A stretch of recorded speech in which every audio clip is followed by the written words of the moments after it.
And through our testimonial, we can say that we bring a new way of living out our faith for the newest times.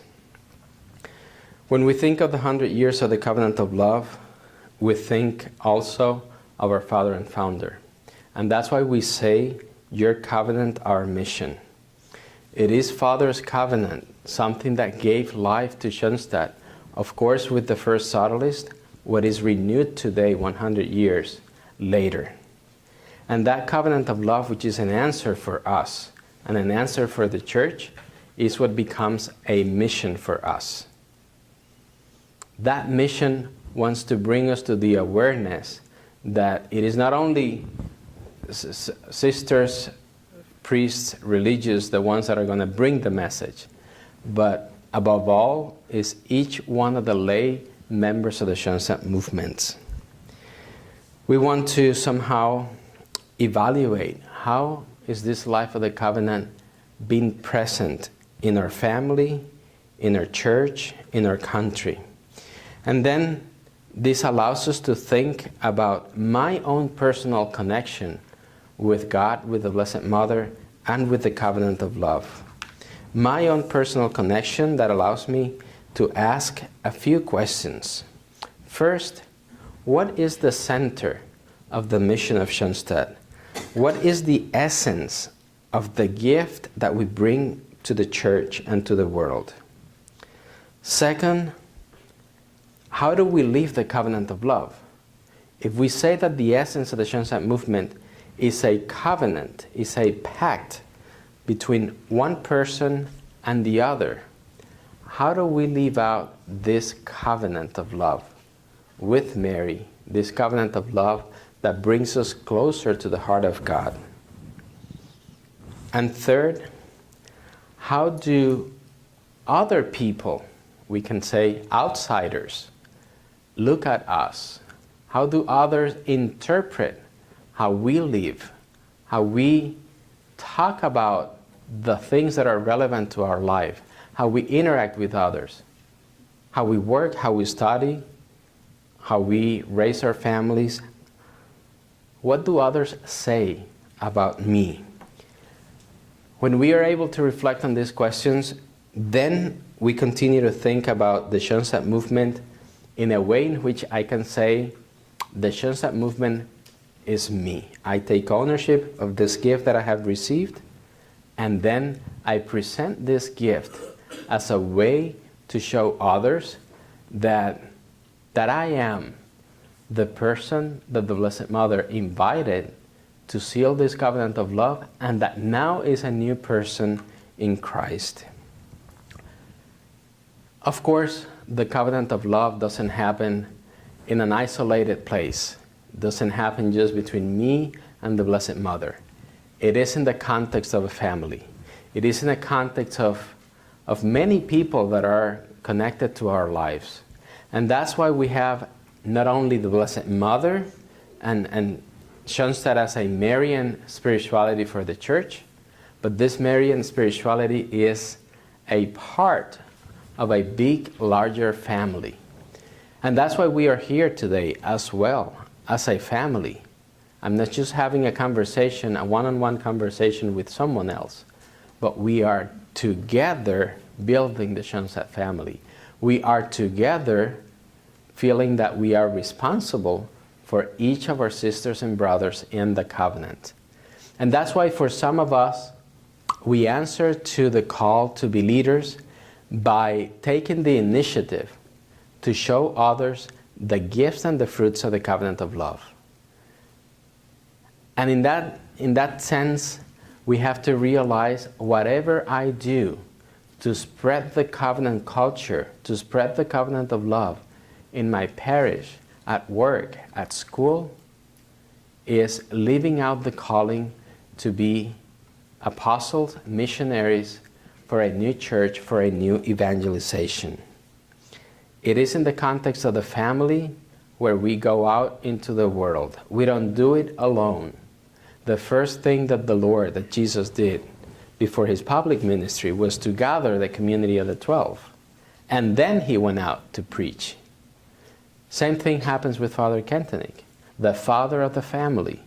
He brings everybody together. He invites the first Sodalists, the first boys, to come together to discover this mystery of the covenant, and then to form a family that is fruitful in its ministry.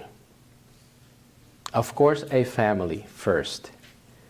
But this family doesn't just comes together wherever. This family also has a place. And that is the place that the shrine has in the center of the life of the family. The shrine is the place of grace. The shrine is the place that is at the center also of the covenant of love. The covenant of love is what makes the shrine a Schoenstatt shrine, because otherwise it can be any other chapel. But when you seal the covenant of love in the shrine, then that shrine, that chapel, becomes a Schoenstatt shrine. That's what happened with the original shrine. It was a chapel dedicated to St. Michael. And when the boys sealed their covenant of love with her, it became the Schoenstatt shrine. It became the place of grace that today we call home, that gives meaning to the life of our family. And so our mission is not only to talk and to live out the covenant of love, but our mission is also to be able to bring the shrine as a place of grace, as a place of pilgrimage to the whole church, to the whole Schoenstatt family, to the whole world. And so when we think again of this 100 years, we have to go back to the basics. We have to go back to our Marian spirituality. It is the Blessed Mother what gives a character and a flavor to the movement, a Marian flavor. This flavor, this originality of being a Marian movement, is present within the context of a family, and the family are the members of the movement, are those that are called to live out the covenant of love in a new and original way, are those that are called to be leaders to bring the message of the covenant to the whole world and to the church. But this also happens in a physical place, in a place of grace, which is the shrine. Not every movement in the church has such a unique originality, a physical place of grace. And that's why our attachment to the shrine plays a key role in the understanding of the covenant of love and in the way that I live the covenant of love. And that's why the first time that the first daughter shrine came to be, it was because there was a need there. The first sisters in South America, in Uruguay, they realized we have a need. We have the need of that place of grace in which we seal a covenant of love with Mary, in which we come back to receive the graces and the graces of the shrine, and we need it here. We cannot live without it. And so the daughter shrine is not an invention of Father Kentenich. It comes from the life of the family. It is the result of the striving of those that want to be saints. And in order to be saints, we need the place of grace. We need the shrine. For us, especially in the Schoenstatt movement, to live out the covenant of love. So one of the fruits of this 100 years, of course, is the shrine and the daughter shrines as a gift of the life of the covenant of love. And I'm just mentioning one gift, because then the question is, what is going to be the gift for the next 100 years? And we can mention a whole list of items as gifts of the life of the covenant for these past 100 years. But we also want to think, and what about me now?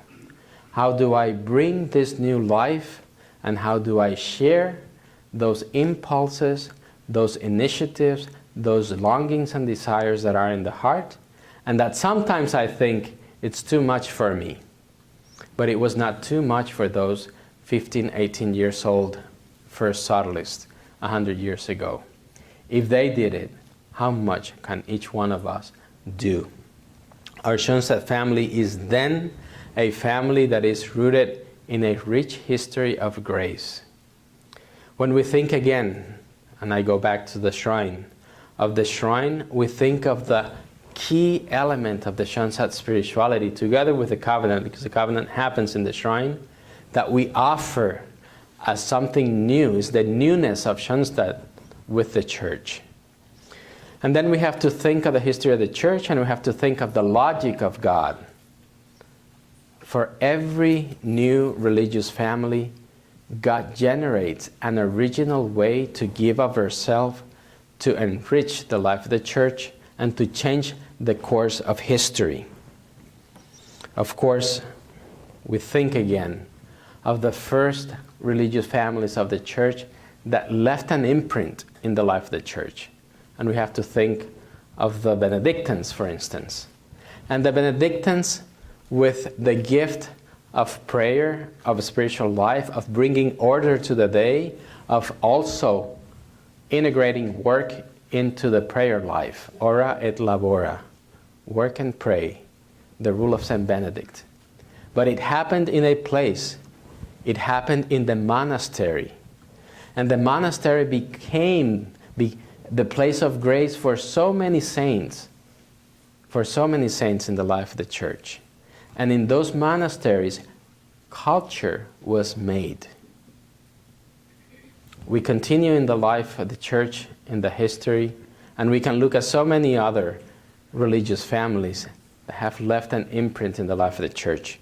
We think of the Franciscans, for instance, and the place of grace for them, the little chapel of the Porciuncula, and how the Franciscans brought a new movement of renewal to the church in the way of simplicity of life, in the way of being missionaries that went into the towns, preaching the gospel door to door, something totally new and revolutionary for their times.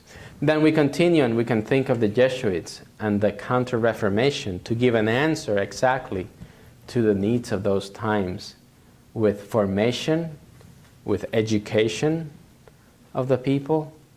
And today, they are the largest organization in the church that has higher education and universities throughout the world. Only in America, they have 28 universities. It's the largest private organization in the country that owns universities. What about the Shunsat movement? What impact are we making in the life of the church? How are we generating a new way of life, a new style to live out our faith that gives an answer to the challenges and to the new realities of society, of the family, of the human person today?